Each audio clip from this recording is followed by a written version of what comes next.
First క్లయింట్ని ఎట్లా convince చేశారు? Actually first client అంటే నా డిగ్రీ ఫైనల్ ఇయర్లో అండి. అప్పటికే డిగ్రీ చదువుతుండే నేను.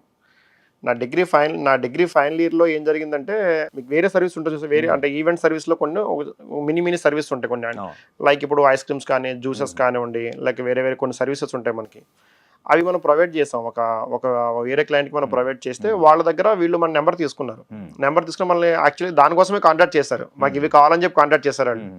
ఫుల్ ఈవెంట్ మాకు వద్దండి, మాకు ఇవి కొన్ని రిక్వైర్మెంట్స్ ఉన్నవి, అవి మనం ప్రొవైడ్ చేయండి సరిపోద్దని చెప్పారు.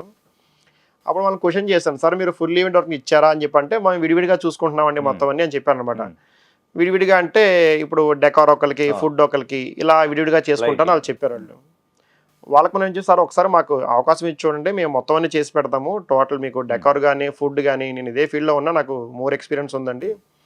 వాళ్ళకి ఓపెన్గా చెప్పేసాం, సార్ మీదేమో అది ఫస్ట్ ఈవెంట్ అవుద్దని చెప్పేసి అని చెప్పి, సార్ విడివిడిగా చేసుకుంటే నేను లెక్కలు వేసుకుంటే నాకు ఇంత బడ్జెట్ అవుతుందండి, మరి మీరు బడ్జెట్లో చేయగలరా అని చెప్పి అడిగారండి. సార్ మీరు ఎంత బడ్జెట్ ఇచ్చినా పర్వాలేదు, మీరు ఒకసారి మాకు ఇచ్చి చూడండి అని చెప్పేసి వితౌట్ ప్రాఫిట్ ఆర్ లాస్ మనం దాన్ని వదిలేసేసి మనం దాన్ని ఈవెంట్ చేసామండి. అది యాక్చువల్లీ అది 1000 మెంబర్స్ ఈవెంట్, అది పెద్ద ఈవెంటే చేసాము స్టార్టింగ్లోనే. బట్ ఏంటంటే దాన్ని మనం ఆర్గనైజింగ్ చాలా పర్ఫెక్ట్గా చేయడం వల్ల వాళ్ళ ఫ్యామిలీస్ నుంచే మాకు గ్రోత్ స్టార్ట్ అయిందండి మొత్తం అంతా కంప్లీట్గా. That is my first opportunity sir అదంతా.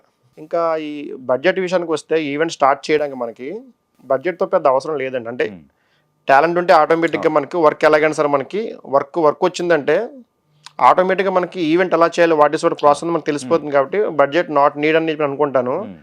కానీ కొత్తగా వచ్చే వాళ్ళకి బడ్జెట్ పెట్టుకుని దిగాలనుకుంటే ఇది ఎలా ఉంటుందంటే అండి, దీన్ని మనం బిజినెస్ కింద చేయలేమండి. ఇది బిజినెస్ కింద చేయలేమంటే మీన్స్ మనం ఒక 10 లక్షలు తీసుకొచ్చి 50 లక్షలు తీసుకొచ్చి పెట్టుబడి పెట్టేసేసి దీన్ని బిజినెస్ కింద చేద్దాం అని చెప్పి అనుకుంటే ఇది రెంటల్ బిజినెస్ కాదు, ఇదంతా ఆర్గనైజింగ్ బిజినెస్ మొత్తం అంతా. ఇది ఇన్బిల్ట్ ఉంటేనే మనకి వస్తుంది.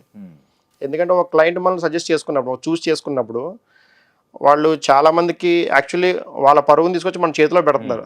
దాన్ని మనం అలాగే వాళ్ళకి అప్పచెప్పాలి ఒక వెడ్డింగ్ అయిపోయిన తర్వాత. ఎందుకంటే వాళ్ళు చాలామంది రిలేటివ్స్ ఉంటారు, బంధువులు ఉంటారు, వాళ్ళందరూ చెప్పుకుంటారు. ఇప్పుడు మనకి వాళ్ళు వచ్చినప్పుడు కనీసం వెల్కమ్ సరిగ్గా లేకపోయినా కానీ సరే వాళ్ళు ఖచ్చితంగా ఏదో విషయంలో హర్ట్ అవుతారు ఖచ్చితంగా. కాబట్టి దీనికి బడ్జెట్ కంటే కూడా రెస్పాన్సిబిలిటీస్ చాలా ఇంపార్టెంట్ అని చెప్పి నేను అనుకుంటాను సార్. అయితే నా విషయంలో అయితే మటుకే నేనైతే ఏ బడ్జెట్ పెట్టుకోలేదు, నేను ఏ ఇన్వెస్ట్మెంట్ చేయలేదు. నేను కంప్లీట్లీ నా టాలెంట్ మీదే మొత్తం చిన్నప్పటి నుంచి కూడా వర్క్ చేసుకుంటూ, అలా చేసుకుంటూ, చాలామంది దగ్గర వర్క్ చేసుకుంటూ, వర్క్ నేర్చుకుంటూ నేను ఓన్గా స్టార్ట్ చేశాను సార్. ఇది ప్యాషన్తో డ్రైవ్ చేయాలి సార్, అంతే అండి. ప్యాషన్ ఉంటే ఆటోమేటిక్గా ఈవెంట్ ఖచ్చితంగా సక్సెస్ అవుతుంది.